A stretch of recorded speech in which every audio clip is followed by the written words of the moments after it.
night, Watanabe heard someone knocking at the porch, asking for admittance. When the servant went to the door to see who it was, there was only an old woman, very respectable in appearance. On being asked who she was and what was her business, the old woman replied with a smile that she had been nurse to the master of the house when he was a little baby. If the lord of the house were at home, she begged to be allowed to see him. The servant left the old woman at the door and went to tell his master that his old nurse had come to see him. Watanabe thought it strange that she should come at the time of night, but at the thought of his old nurse, she had been like a foster mother to him and whom he had not seen for a long time. A very tender feeling sprang up for her in his heart. He ordered the servant to show her in. The old woman was ushered into the room, and after the customary bows, the greetings were over. She said, "Master, the report of your brave fight with the ogre at the gate of Rashomon is so widely known that even your poor old nurse has heard of it. Is it really true what everyone says, that you cut off one of the ogre's arms? If you did, your deed is highly to be praised." "I was very disappointed," said Watanabe, "that I was not able to take the monster captive, which was what I wished to do, instead of only cutting off an arm." "I am very proud to think," answered the old woman, "that my master was so brave as to dare to cut off an ogre's arm.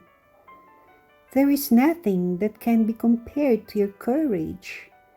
Before I die, it is the great wish of my life to see this arm," she added pleadingly.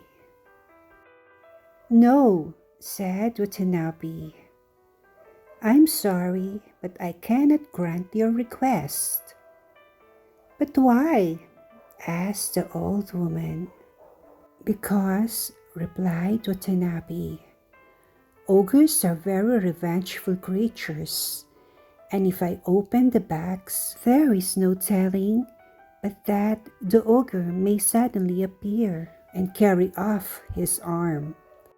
I have had a box made on purpose with a very strong lid, and in this box I keep the ogre's arm secure, and I never show it to anyone, whatever happens."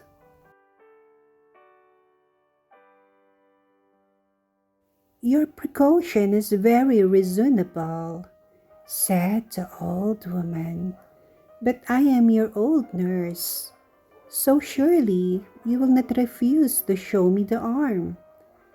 I have only just heard of your brave act, and not being able to wait till the morning, I came at once to ask you to show it to me."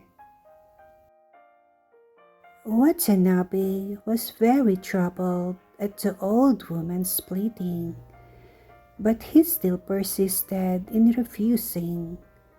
Then the old woman said, "Do you suspect me of being a spy sent by the ogre?" "No, of course. I do not suspect you of being the ogre's spy, for you are my old nurse," answered Watanabe. "Then you cannot surely refuse to show me the arm any longer," entreated the old woman. For it is the great wish of my heart to see for once in my life the arm of an ochre. Watanabe could not hold out in his refusal any longer, so he gave in at last, saying, "Then I will show you the ogre's arm, since you so earnestly wish to see it. Come, follow me." And he led the way to his own room, the old woman following. When they were both in the room, Watanabe shut the door carefully, and then, going towards a big box which stood in a corner of the room, he took off the heavy lid. He then called to the old woman to come near and look in, for he never took the arm out of the box. "What is it like? Let me have a good look at it," said the old nurse with a joyful face. She came nearer and nearer as if she were afraid, till she stood right against the box. Suddenly, she plunged her hand into the box and seized the arm, crying with a fearful voice which made the room shake, "Oh joy, I have got my arm back again!" And from an old woman, she was suddenly transformed into the towering figure of the frightful ogre. Watanabe sprang back and was unable to move for a moment. So great was his astonishment. But recognizing the ogre who had attacked him at the gate of Rashomon, he determined with his usual courage to put an end to him this time. He seized his sword, drew it out of its sheath in a flash, and tried to cut the ogre down.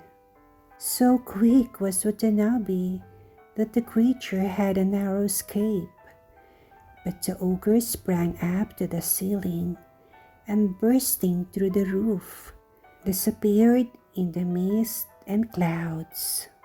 In this way, the ogre escaped with his arm. The knight gnashed his teeth with disappointment, but that was all he could do. He waited in patience for another opportunity to dispatch the ogre, but the latter was afraid of Watanabe's great strength and daring, and never troubled Kyoto again. So, once more, the people of the city were able to go out without fear, even at night time, and the brave deeds of Watanabe have never been forgotten.